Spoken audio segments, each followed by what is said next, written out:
Pawn Stars boss Rick Harrison offers $30,000 for a coin, and it still wasn't enough for the seller. In the heart of Las Vegas, where neon lights never sleep and fortunes are made in a heartbeat, there's one shop that has become an icon of Americana Pawn Stars. Tucked away on the bustling Las Vegas Strip, the world-famous gold and silver pawn shop is more than just a place to hawk your valuables. It's a crossroads between history, pop culture, and commerce, where every item tells a story and every deal is a negotiation for the ages. At the helm of this family-run empire is Rick Harrison, a savvy businessman with a sharp eye for value and a tongue that can talk anyone into a deal. Alongside his son Corey, Big Hoss Harrison, and the ever-enthusiastic Richard Benjamin, Rick has built a legacy not only through business acumen, but also through entertainment. Millions tune in weekly to watch the drama unfold inside the pawn shop's walls. Deals gone right, deals gone wrong, and everything in between. But even for a man who has seen it all, some moments stand out.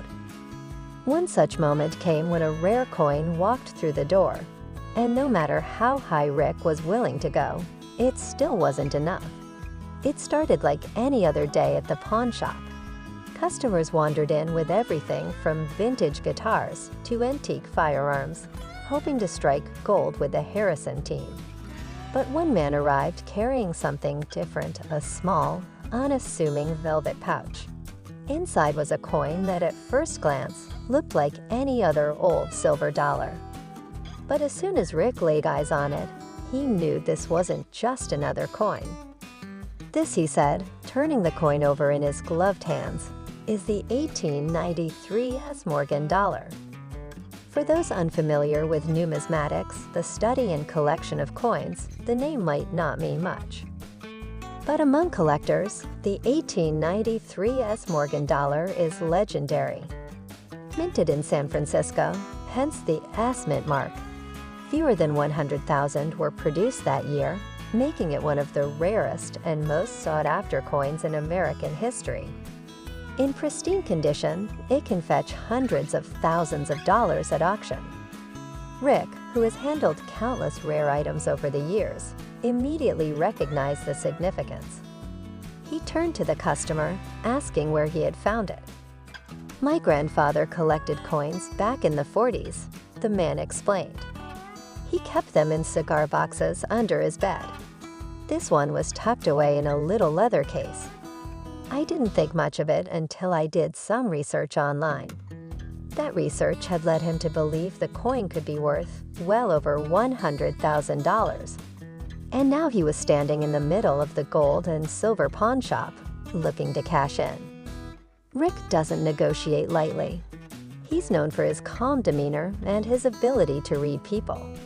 When someone comes in with something valuable, he listens carefully, inspects the item thoroughly, and then makes an offer, usually one that leaves room for both profit and fairness.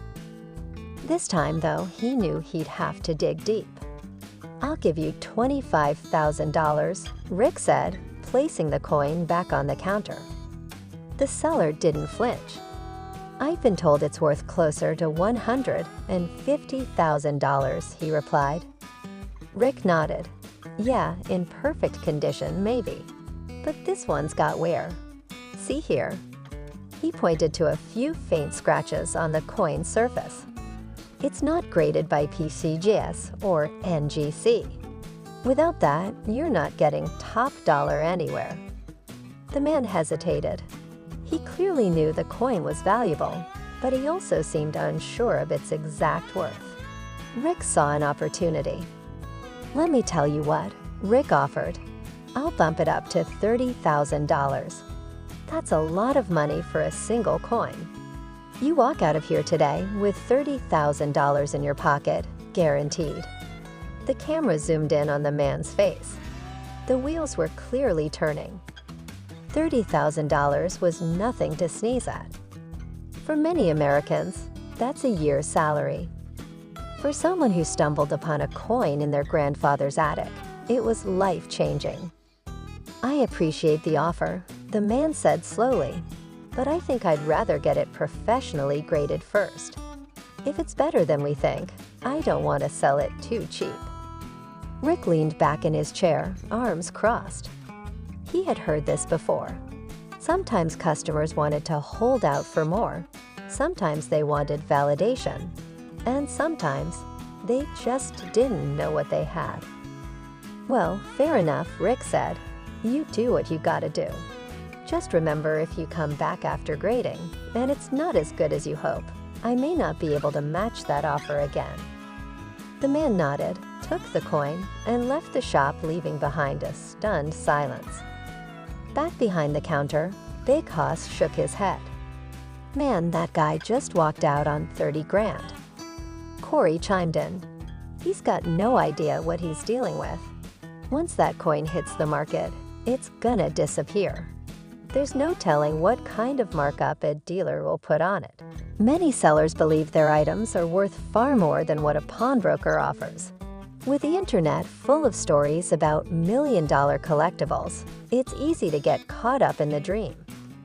The man likely thought that if he could get the coin certified and graded, he might find a collector willing to pay 6 figures. No one wants to feel like they sold something too cheaply. Walking away from $30,000 feels bad, but selling a rare coin for far below its true value feels worse. The man probably wanted to ensure he wasn't making a mistake, even if it meant taking a risk. Sometimes items aren't just about money. The coin belonged to the man's grandfather. It represented a piece of family history. Selling it quickly might have felt like losing part of his heritage. By holding on to it, even temporarily, he maintained a connection to his past. Despite Rick's reputation, not everyone trusts pawn shops. Some view them as places that take advantage of people in need.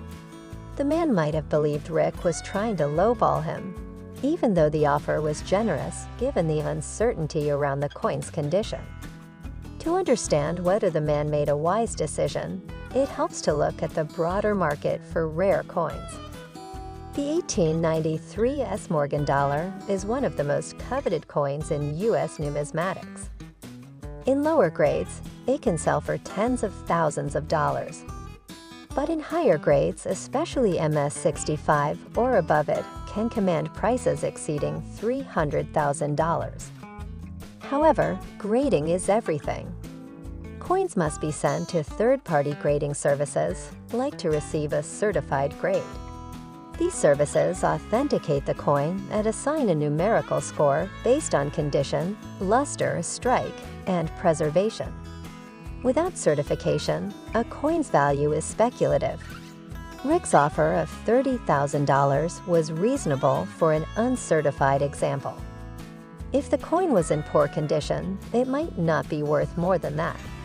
But if it turned out to be in near pristine shape, the man could potentially make a significant profit. Still, there's always risk involved. Even if the coin receives a high grade, the market fluctuates. Demand can change. Sales can take time. And once a coin is sold through a dealer or auction house, the seller often pays fees and commissions that eat into profits.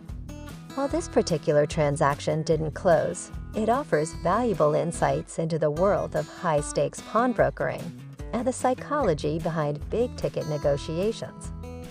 Rick's ability to recognize the coin and assess its value on site gave him a huge advantage. Sellers who lack knowledge often leave money on the table either by accepting low offers or by overestimating value and missing opportunities. Even though Rick offered a fair price, the seller hesitated. Building trust is essential in any negotiation. Without it, even the best offers can fall apart. Coins, like stocks, have market fluctuations. Selling at the right time can make all the difference. Waiting too long could mean missing peak demand or seeing values drop due to economic shifts. While emotional connections to items are understandable, they can cloud judgment. Sometimes the smart move is to take the money and run, especially when offered a life-changing sum.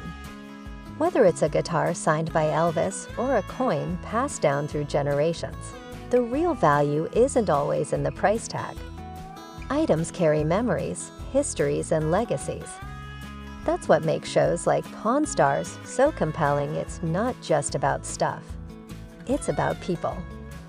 Rick Harrison has made a career out of buying and selling rare and unusual items. He's seen treasures worth millions and junk masquerading as gold. But even for him, the story of the $30,000 coin that wasn't enough remains one of those unforgettable moments, a reminder that while money talks, sometimes pride, hope, or curiosity speaks louder. As for the man who walked away with a coin in his pocket, only time will tell if he made the right call. Perhaps one day, he'll return to the pawn shop with a certificate in hand and a smile on his face, ready to negotiate again. Or maybe he'll find a private buyer and make a fortune. Either way, the coin will live on not just as a piece of currency, but as a symbol of human nature, ambition, and the eternal question: what's it really worth?